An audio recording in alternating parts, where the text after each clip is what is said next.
Witty dialogue and whippy transitions are here in Edgar Wright's new film, Baby Driver. Edgar Wright is legitimately a filmmaker I will consistently buy a ticket for. Absolutely. Every time. Yeah. Quentin Tarantino, Christopher Nolan, Martin Scorsese, I will buy tickets for those filmmakers. Ansel Elgort is a really talented getaway driver, and his name is Baby, and he's coerced into working for this crime boss, played by Kevin Spacey. Yes. And he's pretty much the getaway driver for all the bank heists that they do. And at the same time, Baby falls in love with this young waitress played by Lily James. Yes, and she's great, actually. Anyway, so they meet, and there's this love story developing, and Baby needs to get out of this crime life, and obviously things don't quite go according to plan, so... Like all of Edgar Wright's films, this film is full of frenetic energy. And this film plays very much like a pseudo-musical, doesn't it, Chris? It does. The soundtrack of this film is really, really cool. I own the soundtrack and I've gone through all the songs, and there's some really... Like, the music is really, really cool, and it's a different way they've kind of done this film, because they chose all the music before they started filming, so they had to choreograph a lot of the stuff they shot along with the songs that they've chosen. Yeah. Which is like you do with usual musicals, but with normal like licensed music, it's kind of a different way of doing things. Tequila.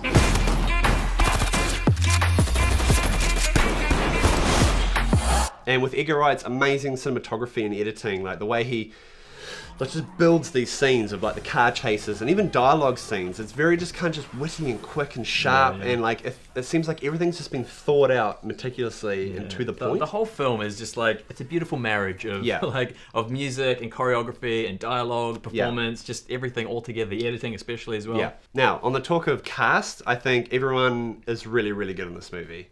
Ansel Elgort, last time I saw him in was Fault in Our Stars. Yeah, I didn't actually see that, but yeah. Yeah, and he was like, it was okay in this, but this was cool. This is a film I finally got to really kind of he was see really him, cool in this.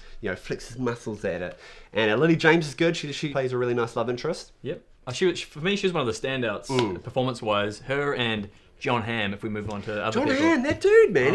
He continues to surprise me. Yeah. Just everything about his performance, this whole film, just blew me away. And his arc's cool because like he kind of goes up and down as far as like what you think of him. It's a whole roller coaster of emotions. It's really, like, really cool. Good, bad, like and Jamie Foxx is really good in this movie too. Yeah, he puts in a solid like Jamie Foxx plays this kind of thuggy crime gangster dude.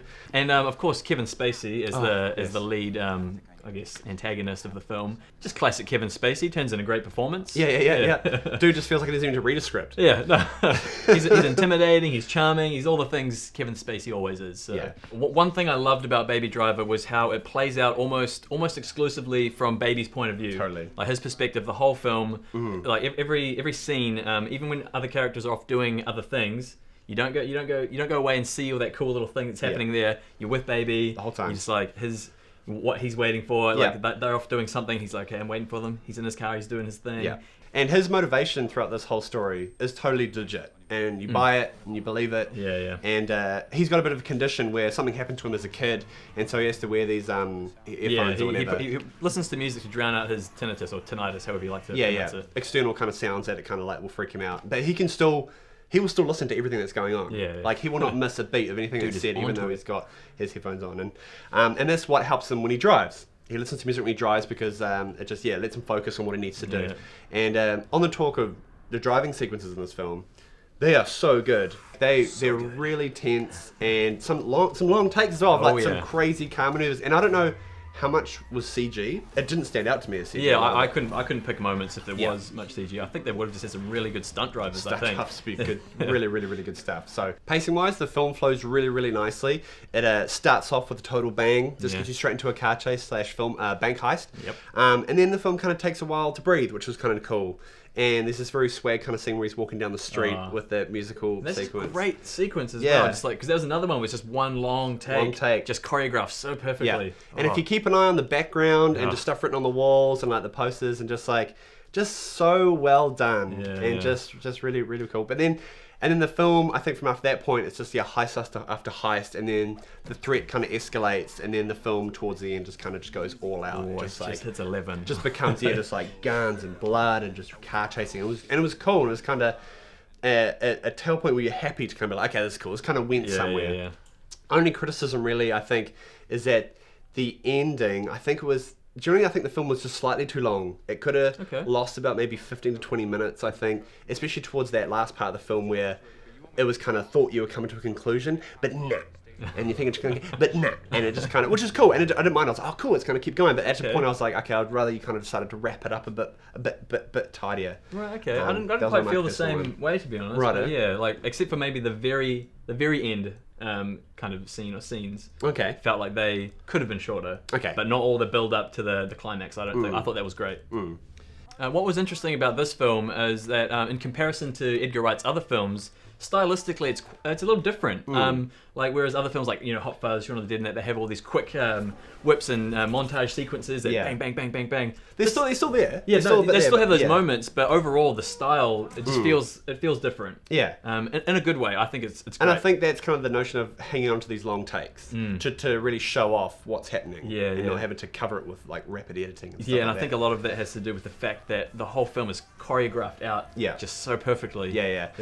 Yeah, and like his other films, comedy is just there, like religiously, and it's really smart, witty comedy, which is great because Edgar being British, he just infuses some of that witty British comedy. Yeah. Like there's a Mike Myers joke in there that I cracked up very hard about, and I'm not gonna spoil it because it is really good. But that was very very very funny. Yeah, and on the dialogue as well, I felt like it was different throughout, like pacing wise. The dialogue, like there was moments where it was really punchy and quick and funny, and then other moments where there was very little dialogue at all. But it all feels like looks and glances, baby.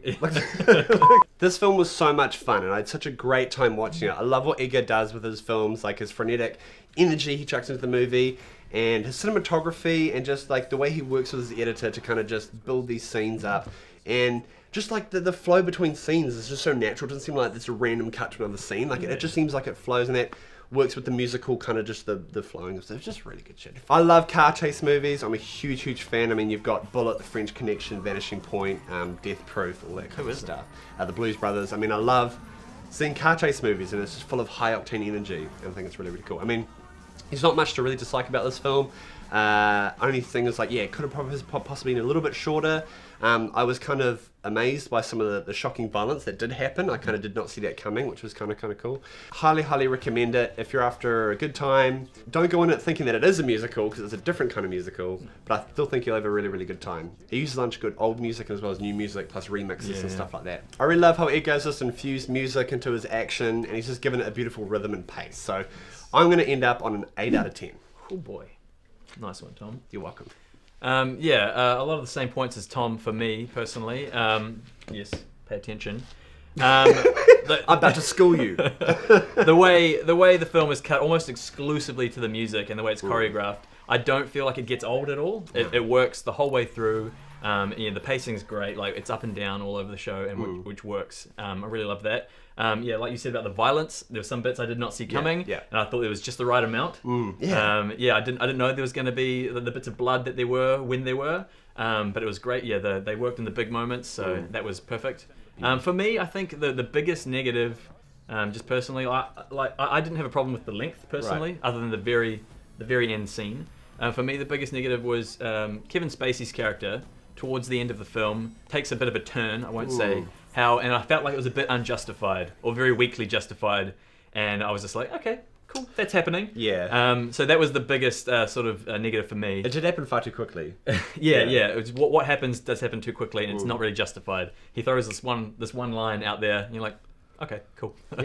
But otherwise, I actually really did love the film. That was probably the only negative I can really think of. I'm actually going to give this film a 9 out of 10.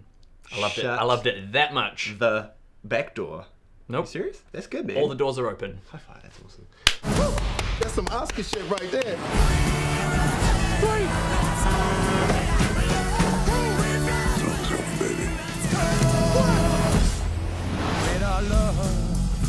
Hey, thanks for watching, guys. That's been our review for Baby Driver. Definitely recommend you go check it out ASAP. It's a bloody cracker of a film. No one makes original films like this anymore. No. Like, it's honestly, like, and I'm so stoked he jumped out of Ant-Man to do this. Yeah. If you want to get away from the monotony of other films out there, this is definitely much different. Super original. Get it in you.